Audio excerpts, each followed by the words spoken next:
Bismillahirrahmanirrahim. Assalamualaikum warahmatullahi wabarakatuh. Alhamdulillah, Talkshow Komunikasi episode ke-11 kita bisa mengudara lagi setelah sekian lama vakum. Dan kali ini kita akan ngobrolin tentang berkomunikasi dengan Al-Quran bagi keluarga Muslim. Di sini sudah hadir beliau Ustadz Priyo Sudiatmoko, seorang aktivis masjid dan beliau juga guru di salah satu sekolah yang insya Allah akan kita bahas tuntas tema kali ini. Baik, itu ya, kita langsung saja tanya ke Ustadz Priyo, sebenarnya bagaimana sebenarnya komunikasi seorang muslim yang ideal terkait dengan Al-Quran? Silakan, Ustadz. Ya, baik. Bismillah. Alhamdulillah, wassalatu wassalamu ala rasulillah, amma ba'd. Ya, jadi mungkin perlu diluruskan sedikit ya. Sebenarnya bukan berkomunikasi dengan Al-Quran yang lebih tepat begitu. Oh iya. Lebih tepatnya berinteraksi dengan Al-Quran. Oh iya, karena kalau berkomunikasi sebenarnya ada satu ungkapan seorang ulama, cuma saya lupa siapa begitu, dan ini bukan hadis juga sepertinya. Jadi dia bilang seperti ini, kalau kamu mau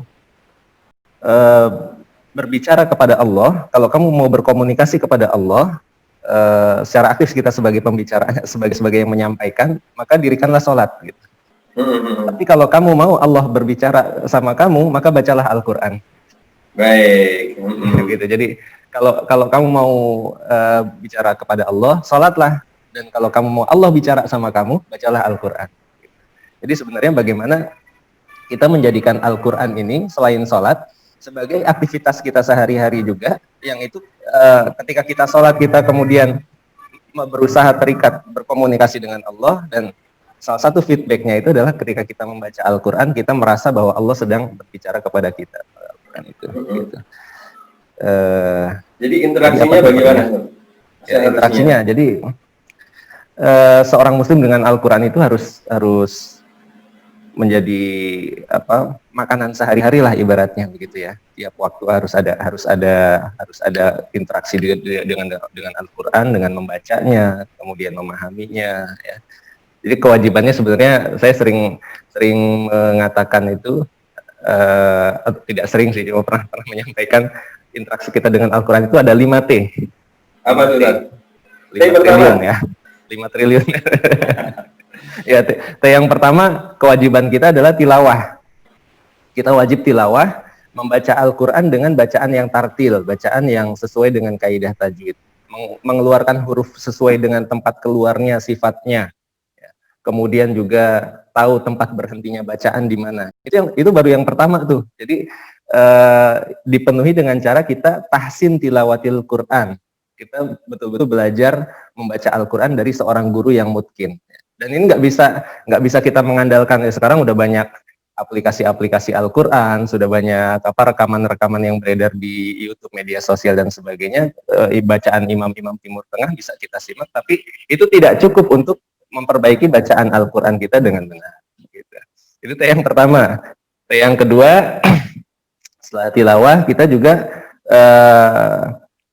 punya kewajiban tilawah juga tafahum.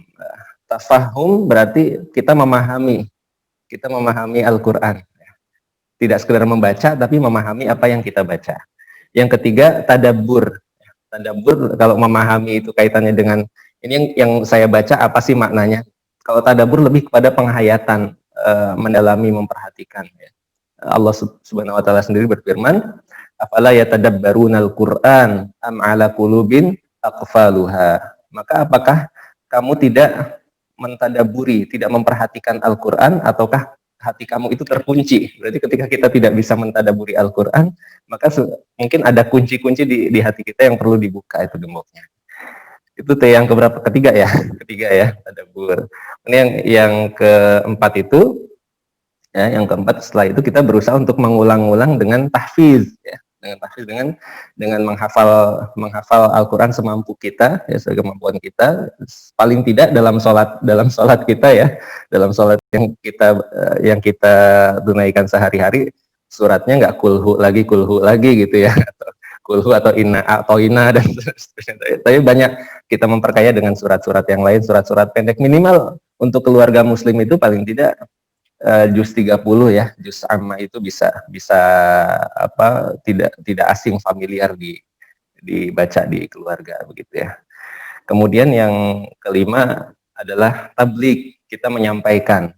Ya, jadi kita sudah berinteraksi dengan Al-Qur'an, menghayati, kemudian berusaha mengulang-ulang menghafal Al-Qur'an sesuai kemampuan kita, menyampaikan kepada orang lain, entah itu dengan bentuk mengajarkannya, kemudian mendakwahkannya, mencerahkan masyarakat dengan Al-Qur'an. Itu paling tidak ringkasan ya, interaksi kita dengan Al-Qur'an mencakup 5T itu secara ideal gitu ya. Ya. Nah, sekarang dari 5T itu kalau keluarga muslim pada umumnya kira-kira biasanya mereka ke level berapa tuh sudah melaksanakan itu? Ya, baik. Bismillah. Jadi kalau keluarga aktivis muslim mungkin sudah mendekati ideal, atau paling tidak bisa ini sebenarnya kalau kita lihat tadi T yang pertama saja itu sebenarnya sudah merupakan satu hal yang berat tuh. T yang pertama ya, tilawah dengan tartil. Tilawah dengan tartil, belum semua orang bisa memenuhi target ini. Padahal membaca Al-Qur'an dengan tajwid itu kewajiban. Dan kalau kita membaca Al-Qur'an tidak memenuhi kaidah tajwid dan kita tidak mau belajar, maka kita berdosa. Gitu ya. Jadi memang kewajiban seorang muslim adalah belajar Al-Qur'an dengan bacaan yang benar, tidak hanya memahami teorinya tapi mempraktekkan tajwidnya itu, bahkan membacanya di hadapan seorang guru yang telah mutkin bacaannya, dikoreksi itu, didengar oleh guru kita sudah benar belum bacaannya. Jadi nggak cukup memang kita belajar lewat video-video atau aplikasi-aplikasi Al-Qur'an, tapi harus memang gurunya ada gitu. Ya mungkin kalau sekarang saya lihat banyak kemudahannya, banyak program-program yang secara online ya. Tapi intinya bukan sekedar video, tapi ada interaksi antara murid dengan guru dalam belajar Al-Qur'an itu. Nah, keluarga muslim pada umumnya memang kita lihat ya bisa dikatakan memprihatinkan dalam interaksi dengan Al-Qur'an. Memenuhi kewajiban T yang pertama ini saja masih belum. Jangankan T yang pertama, tilawah dengan tartil. Mungkin banyak di antara kita yang sehari-hari menyentuh Al-Qur'an saja masih malas gitu, menengok Al-Qur'an saja masih malas. Bahkan sekarang ada kemudahan di HP kita, sudah banyak aplikasi Al-Qur'an, banyak pilihannya. Tapi kalaupun kita sudah menginstal aplikasi itu, apakah itu menjadi jaminan kita membukanya? Kan kalau kita buka HP gitu ada aplikasi, kok tahu-tahu ada WA masuk, ya udah WA duluan gitu, atau yang notifikasi yang lain duluan, sehingga menengok Al-Qur'an kita masih kurang termotivasi gitu. Ya seperti itu. Jadi memang banyak di keluarga muslim saat ini masih kurang ideal, tapi itu tantangan ya. Satu tantangan bagi para guru ngaji, tantangan bagi para dai Al-Qur'an, dan ini tantangan juga bagi keluarga muslim itu sendiri ya. Tantangan bagi para dai, bagaimana dia menghadirkan pendidikan Al-Qur'an itu yang bisa diterima oleh seluruh masyarakat luas, dan tantangan bagi keluarga muslim adalah bagaimana dia memotivasi dirinya untuk berinteraksi dengan Al-Qur'an. Jadi ada timbal balik antara keduanya, seperti itu. Baik, Tad, kita lanjut ya. Sekarang ini banyak anggapan di era digital, kita nggak perlu lagi nih kita menghafalkan Al-Qur'an karena Al-Qur'an sudah ada di tangan kita. Ya. Pendapat Antum kira-kira bagaimana, Tad? Ya, baik. Bismillah. Jadi terkait dengan menghafalkan Al-Qur'an, sesungguhnya memang menghafalkan Al-Qur'an bukan kewajiban gitu. Ini bukan, kita tidak wajib menghafal Al-Qur'an. Yang wajib adalah kita membacanya, bisa membacanya dengan bacaan yang benar. Tapi menghafal Al-Qur'an itu sendiri menjadi satu keutamaan tentunya gitu. Ketika kita ini misalnya ya dalam satu keluarga, kalau kemarin kita kan masa pandemi itu dimulai sebelum Ramadan kemarin ya, sebelum Ramadan.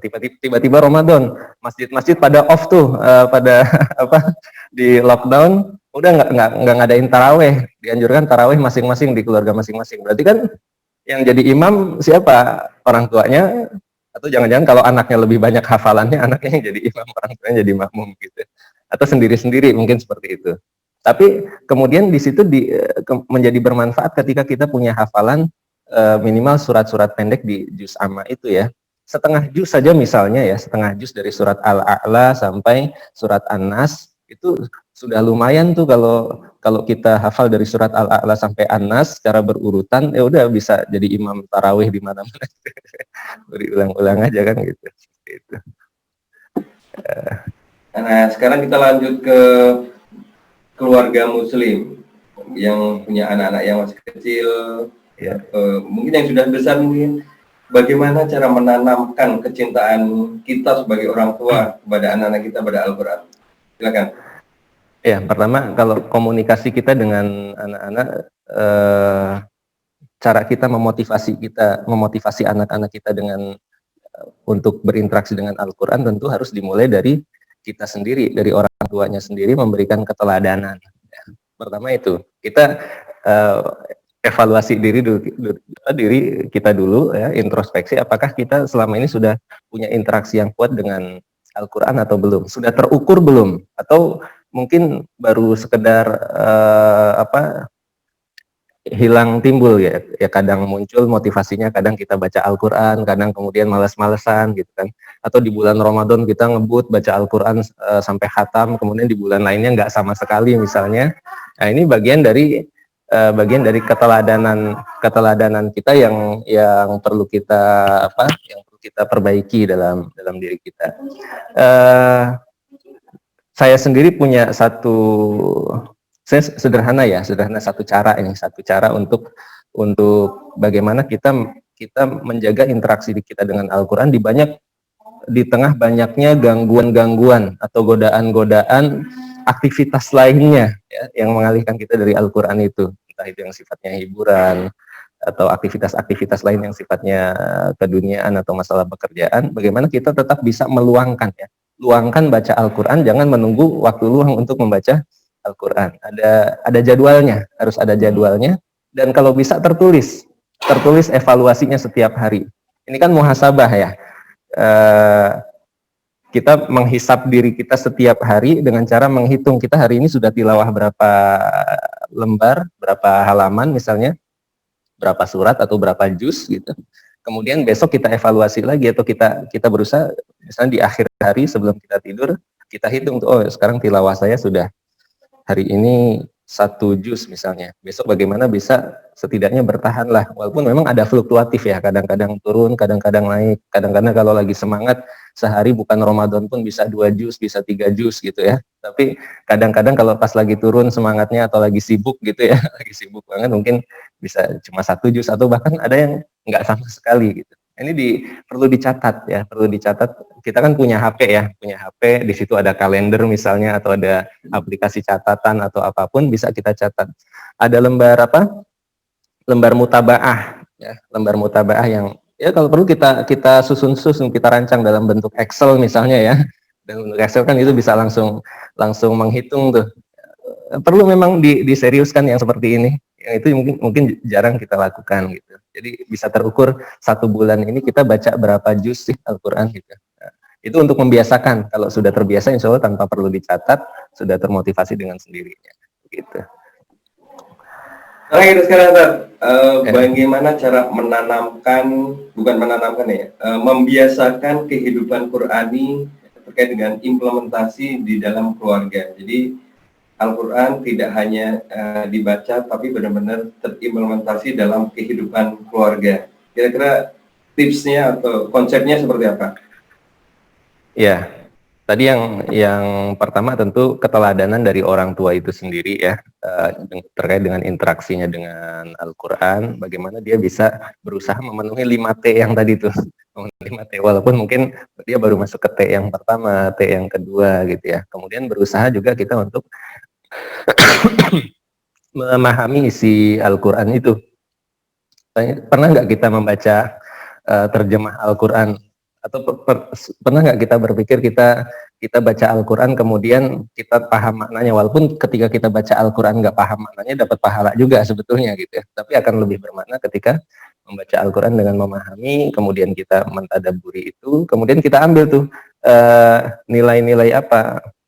Dulu pernah ada ustadz yang menyarankan begini, antum nggak perlu baca Al-Quran banyak-banyak gitu ya, 1 juz sehari, atau walaupun ini bisa dibantah juga dengan apa, membaca Al-Quran sebanyak-banyak itu ada nilai ibadah plusnya gitu ya. Cuma di sini yang kita ambil, bisa antum ambil 1 hari 1 ayat saja, 1 ayat diulang-ulang, dibaca, kalau perlu dihafalkan, kemudian dipahami isinya apa, kemudian bagaimana itu diterapkan dalam kehidupan sehari-hari gitu ya.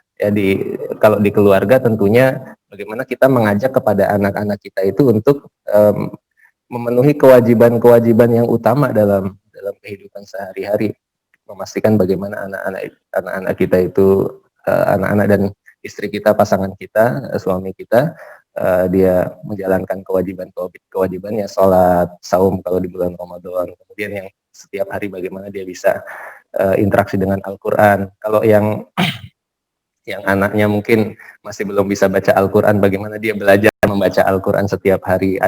Bisa ada mutabaahnya juga. Kalau di sekolah-sekolah itu kan sekarang banyak yang ada lembar lembar evaluasi untuk anak-anak, apalagi sekarang di masa pandemi, anak-anak sekolah online biasanya ada tuh lembar evaluasinya lah gitu. Kalau kita kan dulu di zaman kita kecil dulu, kalau Ramadan biasanya ya dapat buku itu ya buku panduan atau buku evaluasi bulan Ramadan gitu.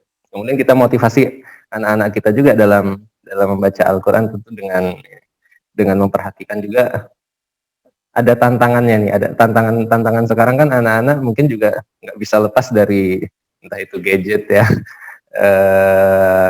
televisi misalnya, atau permainan, itu wajarlah dalam kehidupan sekarang. Bagaimana kita bisa kemudian mengarahkan anak-anak juga untuk tidak melupakan interaksinya dengan Al-Quran. Yang sudah bisa baca Al-Quran, ditarget sehari jangan lupa baca Al-Quran sekian halaman, kalau dia mampu bisa 1 juz misalnya, begitu ya, seperti itu. Ya, Masya Allah sekali ya. Kita sudah dengarkan tadi banyak sekali inspirasi tentang bagaimana Al-Quran harus kita berinteraksi dengan Al-Quran dalam sebuah keluarga menjadi baik, dan insya Allah ini bisa menjadi masukan bagi keluarga muslim ya.